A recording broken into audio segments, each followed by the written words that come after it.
जय माँ काली, जय माँ तारा, जय भैरव बाबा। ये एक डिवाइनली चैनल मैसेज है महाकाल की तरफ से, महादेव की तरफ से, आपके इष्ट देव कुलदेव की तरफ से, यूनिवर्स की तरफ से, एंजल्स की तरफ से, जिस किसी को भी आप जिस भी नाम से मानते हो, जानते हो, पूजते हो, उनके तरफ से आपके लिए ये डिवाइन मैसेज है। अगर आप ये वीडियो तक पहुँचे हो तो ये साक्षात आपके प्रेयर का आंसर है। और डेफिनेटली आई बिलीव किसी ने आपको ये वीडियो रिकमेंड तो नहीं किया होगा, और आपने बहुत अपने ही दुनिया में जब उलझे रहते हो ना, अपने ही लाइफस्टाइल, क्लबिंग, पबिंग, ये वो, दोस्ती यारी, मूवीज़ देखना, के ड्रामास देखना, अपने रिलेशनशिप्स में मगन रहना, वर्क लाइफ में बिज़ी रहना, वैसे में तो आप ये वीडियो तक नहीं पहुँचे हो, है ना। जब आपको ऐसा लगा कि शायद अब मेरा साथ कोई नहीं है, मैं बिल्कुल अकेला हूँ, अकेली हूँ, और शायद ये दुनिया के लिए मैं बनी ही नहीं हूँ या बना ही नहीं हूँ, शायद मैं ही गलत हूँ या मैं ही ऑड वन आउट हूँ, मैं ही परेशान आत्मा हूँ, मैं ही भटकता हुआ आत्मा हूँ, मैं हर किसी के साथ डल नहीं पा रहा हूँ, डल नहीं पा रही हूँ, हर किसी के साथ, हर किसी के जैसे चल नहीं पा रही हूँ, शायद मुझ में ही कोई कमी रह गई होगी। ऐसे आपने खुद को जब कोसना शुरू किया, खुद को जब ये कहना शुरू किया कि कहाँ चूक रही हूँ या चूक रहा हूँ, कहाँ गलती हो रही है, क्या गलती हो रही है, और अगर मेरी तरफ से मुझसे ही कोई गलती हो रही है तो मैं सुधारूँ भी, तो सुधारूँ क्या और कैसे। जब ये सवाल आप खुद से करने लगे और ऐसे लगने लगा कि सब कुछ आपके लाइफ में बिखर रहा है, सब कुछ आउट ऑफ बैलेंस जा रहा है, और सब कुछ आउट ऑफ कंट्रोल जा रहा है, और आपको समझ में नहीं आ रहा था कि किससे बात करें, किन से बातें शेयर करें, किन से मदद लेने की ज़रूरत है, कौन मदद करेगा, क्या कोई आपके स्थिति परिस्थिति को समझेगा। जब ये सब दिमाग में चल रही थी, तब ऐसे मैसेजेस आपके सामने आने लगे होंगे, और ये परिस्थिति किसी भी वजह से हो सकती है। मोस्टली ये रिलेशनशिप्स में प्रॉब्लम, रिलेशनशिप में सेपरेशन और misunderstanding, miscommunication, third party problems की वजह से हो सकती है। किसी के लिए जॉब लॉस की वजह से हो सकती है, किसी के लिए अनएम्प्लॉयमेंट की वजह से हो सकती है, किसी के लिए फिनेंशियल लॉसेस की वजह से हो सकती है, किसी के लिए हेल्थ इश्यूज़ की वजह से हो सकती है, किसी के लिए अपने लव्ड वंस को खोने की वजह से हो सकती है, किसी के लिए किसी और के तकलीफ को देख के हो सकती है, और किसी के लिए out of blue without any reason हो सकती है।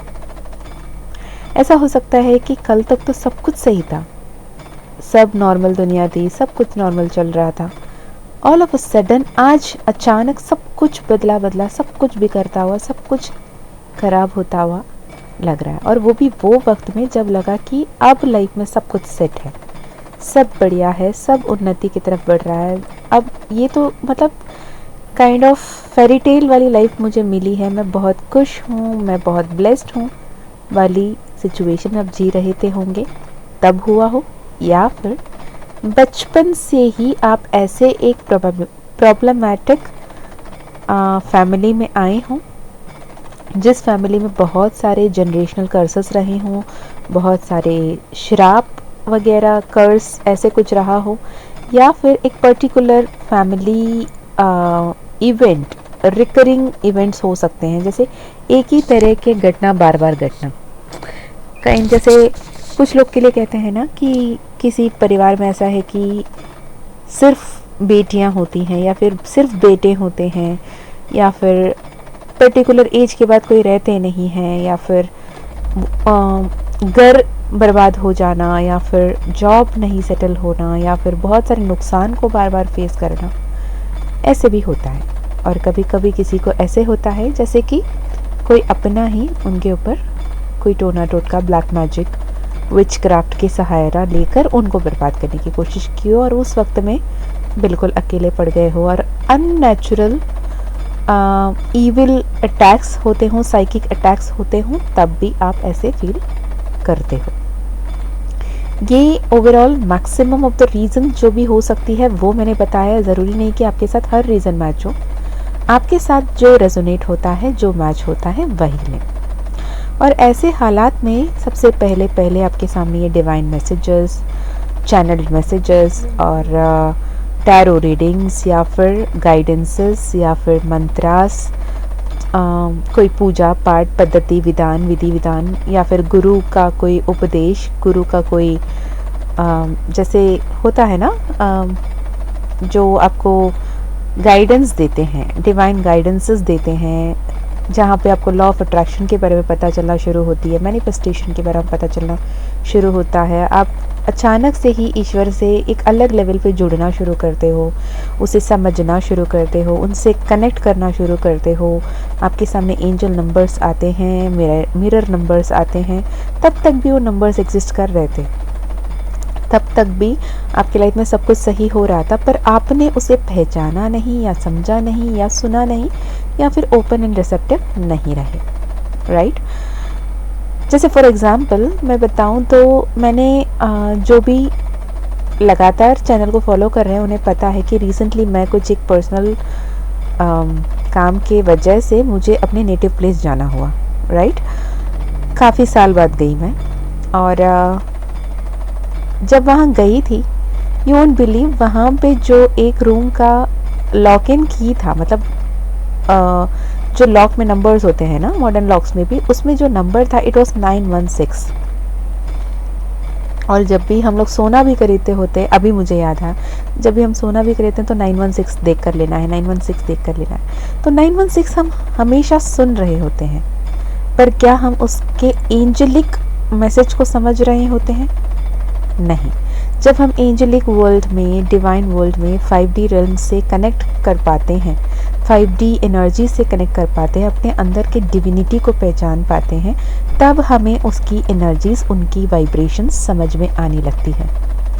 तब समझ में आता है 1111 क्या होता है, 333 क्या होता है, 555 क्या होता है, या फिर जैसे सैंडविच नंबर्स मैंने जैसे अभी कहा 919, 717, 916, 619 ऐसे नंबर्स, या फिर 69, 69, 96, 96, या फिर 69, 37, 37 जैसे नंबर्स क्या कुछ बताने के लिए आते हैं। ईश्वर हमसे कैसे कनेक्ट करते हैं, ईश्वर हमसे कैसे बात करते हैं, आपकी हर एक प्रार्थना की आपको फल कैसे दिया जाता है, आपको कैसे आपकी प्रार्थना की जवाब मिलती है, आपको कैसे वो सहायता करते हैं, मनुष्य रूप में कैसे वो आपसे बातें करते हैं, ये हम नहीं समझ पाते। ये हम तब तक नहीं समझ पाते जब तक हम अपने कर्म के जो भी हिसाब किताब है, कार्मिक डेट है, उसे क्लियर नहीं करते। सबसे बड़ा प्रॉब्लम ये कि हम अपने आप में ये मानते ही नहीं कि कहीं ना कहीं हमारे पास कोई कर्म का लेखा जोखा है, कोई कार्मिक डेट है जिसे हमें क्लियर करने की, जिसे हमें कट करने की, जिसे हमें रिलीज करने की ज़रूरत है। ओके, तो सबसे इम्पॉर्टेंट एंड सबसे ईजीएस्ट तरीका ये कि कार्मिक डेट्स होते हैं कि वो ये, जब एक बच्चा, एक जो शिशु है वो जन्म लेता है ना, वो शिशु जब जन्म लेता है, वो बच्चा जब जन्म लेता है, इस दुनिया में आता है, तो उस वक्त में जो भी हिंदू धर्म से बिलोंग करते हैं उनको पता है कि उनकी जन्म कुंडली बनती है, हॉरोस्कोप बनती है, बर्थ चार्ट बनता है। और बर्थ चार्ट में उस वक्त में कौन कौन से प्लैनेट्स कहाँ कहाँ पर स्थित है, कौन से हाउस में कौन से प्लैनेट बैठ रहा है, जिसके चलते उनके लाइफ में क्या कुछ घट सकता है, ये सब प्रिडिक्ट किया जाता है। अब ये प्रिडिक्शन क्या बात कर रही है? ये प्रिडिक्शन ये बता रहा है कि वो बच्चे के कौन से साल में, कौन से वक्त में क्या हो सकता है, कैसे हो सकता है और क्यों होगा, ये सब बताता है। पर वो बच्चा ने ऐसे क्या किया कि उसके लाइफ में ये सब होना है। उनके लाइफ में वो जब 10 साल का होगा, 12 साल का होगा, 30 साल का होगा, 35 साल का होगा, तब ये सब क्यों घटना लिखा हुआ है? क्योंकि उसके पास्ट लाइफ के कर्म के हिसाब से ही उसकी ये जन्म मिलती है। वो जन्म की तिथि, जन्म की, आजकल जब प्लांट सिजेरियन की भी बात आती है तो बहुत सारे लोग कहते हैं प्लांट सिजेरियन में कौन सी अब प्लान सिजेरियन में भी एक दिन पहले एक दिन बाद में भी वो प्लान कर सकते थे ना, वही दिन क्यों, वही वक्त क्यों? कितने सारे प्लान सिजेरियन शुभ मुहूर्त देख के निकालने के बाद भी बच्चे के लाइफ में बहुत सारे हीलिंग्स की ज़रूरत पड़ती है, ब्लेसिंग्स की ज़रूरत पड़ती है। तो ये कि आपके लाइफ में जो हीलिंग की ज़रूरत है, जो कार्मा हीलिंग की ज़रूरत है, जो कार्मिक रिलीज़ की ज़रूरत है, ये बहुत इम्पॉर्टेंट है। जब हम ये एक्सेप्ट करते हैं कि हाँ पास्ट लाइफ रही होगी, कहीं ना कहीं जाने अनजाने जो कुछ भी हुआ होगा उसकी यहाँ पे कार्मिक डेट को क्लियर करना होगा, उसे कट करना होगा, उसे लेट गो करना होगा, बैलेंस करना होगा। जब ये एक्सट्रीम में होता है तब आपके लाइफ में जब आप मुंह खोलकर ये बोलते हो हे ईश्वर अगर हो तो संभालो ना, तब ईश्वर आपके हाथ थामते हैं और आपके साथ चलने लगते हैं, क्योंकि ये आपका फ्री विल पे चल रहा होता है। जब आपकी इनकारनेशन होती है तो ईश्वर आपको अपने फ्री विल के तहत डिसाइड करने को, आगे बढ़ने की परमिशन दे देता है, जहाँ पे आपके फ्री विल के हिसाब से आप आगे बढ़ रहे होते हैं। और जहाँ पे अगर आपको ऐसा लगता है कि आपको मदद की ज़रूरत है, तब आप जब उन्हें पुकारो, उन्हें कॉल करो फॉर हेल्प, तब ही वो आपको कॉल कर पाते हैं, अदरवाइज़ वो आपके फ्री विल में इंटरवीन नहीं कर सकते। जब आप बहुत तक हार के सच्चे मन से बिल्कुल ट्रस्ट के साथ, बिलीव के साथ जब उन्हें कहते हो अगर आप हो तो आप ही संभालो, अब मैं कुछ नहीं कर सकती या कर सकता, तब वो इंटरवीन करते हैं आपके प्रॉब्लम में। उस डिवाइन इंटरवेंशन के बाद आपके लाइफ में बहुत कुछ बदलता है। और अगर आप ये फेस से गो थ्रू कर रहे हो तो आपको अपने कार्मा हीलिंग करने की सबसे ज़्यादा इम्पॉर्टेंट है, क्योंकि पास्ट लाइफ में जो कुछ भी हुआ उसे हील करके फ्यूचर सेल्फ असेंशन की तरफ बढ़ने की ज़रूरत है। अब इसमें भी बहुत सारे सवाल ऐसे आते हैं, जब मुझे फ्यूचर सेल्फ असेंशन की ही बात करना है, आगे बढ़ने की ही बात करना है, तो मैं अपने पास्ट को लेकर क्यों बैठूं, पास्ट को लेकर क्यों परेशान हूं, मैं अपने पास्ट लाइफ की कार्मा को क्यों हील करूं? तो अगर मैं आपसे पूछूं कि आपने बहुत प्यारी सी आइडिया रखी है अपने घर को रेनोवेट करने के लिए या फिर अपग्रेड करने के लिए, रिफर्बिश करने के लिए, और आप अपने घर को बहुत सुंदर तरीके से सजाना चाहते हो, ओके, तब आपके घर पे जो भी वेस्ट, मैं हर किसी की बात नहीं कर रही हूँ, जो भी वेस्ट आइटम्स पड़े हैं जो शायद और कभी कभी यूज़ हो ही नहीं सकते, वो सिर्फ आपके घर पे कुछ बहुत इम्पॉर्टेंट प्लेसेस को ऑक्यूपाई करके रखे हैं और अब वो कोई काम के नहीं है, क्या आप उसे रख कर जो प्रीशियस आइटम है उसे घर के बाहर रखोगे? नहीं ना। जो प्रीशियस आइटम्स आपने खरीदी है होम डेकोर करने के लिए, उसे रखने के लिए जो ऑलरेडी ऑक्यूपाई कर रखा है उस जगह को क्लियर करोगे, क्लेंस करोगे, उसे साफ सफाई करोगे, वहाँ पे फिर लेकर जाके जो नए वैल्यूबल आपने लाया है उसे ब्यूटीफुली अरेंज करोगे। तो एग्जैक्टली वैसे ही अपने लाइफ में नए ब्लेसिंग्स, नए पीपल, ब्यूटीफुल ब्लेसिंग्स को अट्रैक्ट करने के लिए आपके पास्ट लाइफ के कर्सेस को, पास्ट लाइफ के कर्मा को हील करने की बेहद ज़रूरी है। ये आप मंत्रा चैंटिंग से कर सकते हो, नाम जाप से कर सकते हो, ग्रैटिट्यूड राइटिंग से कर सकते हो, या फिर होपोनोपोनो से भी कर सकते हो। पर very important point is that कि you have to acknowledge, you have to accept, you have to take responsibility. Okay, मुझसे कोई गलती हुई है, वरना इतना बड़ा ब्रह्मांड, संपूर्ण ब्रह्मांड के देव देवी, जो सुप्रीम पावर है, जो परमपिता जगदम्बा जगत जननी है और जो मेरे अपने आराध्य हैं, वो मेरे साथ इतना बुरा तो नहीं होने देंगे। अगर ऐसे कुछ बुरा हो रहा है तो कहीं ना कहीं ये मेरे कर्मों का फल है।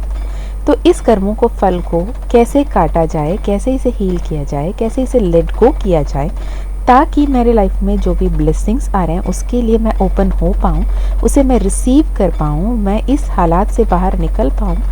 ये आपको समझने की ज़रूरत है। जब इस एक्सेप्टेंस के साथ, इस रिस्पॉन्सिबिलिटी के साथ आप सच्चे दिल से, सच्चे भावना से, सच्चे मन से माफ़ करते हो, माफ़ी चाहते हो, क्षमा प्रार्थना करते हो, क्षमा दान करते हो, तब आपके लाइफ में बहुत कुछ बेहतर हो जाता है। अगर ये वीडियो आपसे रेजोनेट हुआ तो कमेंट में ज़रूर बताइएगा, और भी कोई क्वेरीज़ है, कोई डाउट है तो आप मैसेज कर सकते हैं। अगर आपको personal session, personal healing, personal reading कराना है तो डेफिनेटली डिस्क्रिप्शन में दिए गए ईमेल आईडी, व्हाट्सएप लिंक से कांटेक्ट कर सकते हो। माँ काली का कृपा रहा तो आपकी पर्सनल सेशन ज़रूर होगी। और माँ काली का मानसा मंथन future self ascension course 11 days recorded session है, अगर वो भी आप करना चाहो तो भी मैसेज या व्हाट्सएप कर सकते हो। ये मैसेज का आपके सामने आने का साफ साफ मतलब ये है कि आपके लाइफ में एक बहुत बड़ी ट्रांसफॉर्मेशन हो रही है, बहुत सारे ब्लेसिंग्स आने के लिए तैयार है, जिसके लिए आपको रेडी होने की ज़रूरत है। जो भी अबंडेंस, जो भी अपॉर्चुनिटीज़, जो भी राइट पीपल, राइट अपॉर्चुनिटी आपके लाइफ में आ रही है, उसके लिए आपको पहले खुद को तैयार करने की ज़रूरत है, खुद को हील करने की ज़रूरत है, खुद को प्रिपेयर करने की ज़रूरत है, ताकि आप उसके लिए रेडी रहो। आप जहाँ हो, जैसे हो वैसे ही रहोगे तो शायद आप जो ब्लेसिंग्स आ रहे हैं, जो अबंडेंस आ रही है, उसे सही तरीके से रिसीव ना कर पाओ। यूनिवर्स की तरफ से आपके लिए ये संदेश है कि यूनिवर्स चाहते हैं कि आप अपने आप को तैयार कर लें। आप अभी बिल्कुल एक नए फेज़ ऑफ लाइफ में एंटर करने के लिए रेडी हो, तो इसके लिए अपने आप को तैयार करें साधना के द्वारा, मेडिटेशन के द्वारा, माइंडफुलनेस के द्वारा, कॉन्शियस लिविंग के द्वारा, हैप्पीनेस के द्वारा, पॉजिटिविटी के द्वारा, ऑप्टिमिज्म के द्वारा, ग्रैटिट्यूड में रहकर, अबंडेंस में रहकर, थैंकफुलनेस को एग्जिबिट कर कर, शुक्राना, आभार, कृतज्ञ व्यक्त कर कर आप हमेशा हमेशा पॉजिटिव रहकर हायर वाइब्रेशन में रहोगे। अपने आप को हील करोगे, फॉरगिव करोगे, लेट गो करोगे डेस्परेशन को, प्रॉब्लम्स को, नेगेटिव बिलीव्स को, नेगेटिव थॉट्स को, तो आपके लाइफ में सब कुछ बहुत सही तरीके से बदल सकता है। और अगर आपको ऐसा लगता है कि आपके लाइफ में काफ़ी दिन से ये सब आप कर रहे हो फिर भी अटके हुए हो, तो आई वुड सजेस्ट कि आप अपने एक पर्सनल सेशन करा लें, मुझसे ही नहीं, किसी से भी जिससे आप रेजोनेट करते हो, जिस पे आप ट्रस्ट करते हो, जिस पे आप बिलीव करते हो, उनसे। और कहाँ ब्लॉकेजेस है, क्यों प्रॉब्लम है, कहाँ क्या करने की ज़रूरत है, प्रॉपर गाइडेंस के साथ अपने लाइफ में आगे बढ़िए। कहीं अटके रहने से अच्छा है कि एक्शन लें और आगे बढ़ें। अगर 3333, 333 या 3232 जैसे नंबर्स आपको बार बार दिख रहे हैं तो ये डेफिनेटली एक साइन है कि ये वीडियो आपके लिए होगी, या फिर 99999 जैसे नंबर्स भी आपको दिख सकते हैं। मैं मिलती हूँ आपको और एक वीडियो में। अपना ध्यान रखिएगा, और अगर आपको पर्सनल सेशन कराना है तो आप डिस्क्रिप्शन में दिए गए ईमेल आईडी, व्हाट्सएप लिंक से ही कांटेक्ट कीजिएगा। माँ काली का कृपा रहा तो ज़रूर आपकी पर्सनल सेशन होगी। अपना ध्यान रखिए, खुश रहिए, अच्छे अच्छे कर्म करते रहिए, अपनों का भी ध्यान रखिए, और क्या। थैंक यू सो मच इतना वक्त निकाल कर मुझे सुनने के लिए और इस मैसेज को स्वीकार करने के लिए। अगर आपसे रेजोनेट हुआ है तो claim this energy by saying I am so blessed and I am so happy, so grateful to each one of you. इतना सारा प्यार, इतना सारा प्रेयर्स भेजने के लिए, इतना सारा अपनापन जताने के लिए थैंक यू सो मच। और फिर मिलेंगे। अपना ध्यान रखना और हमेशा खुश रहिएगा। जय माँ काली, जय माँ तारा, जय भैरव बाबा, हर हर महादेव, हर हर शंकरा।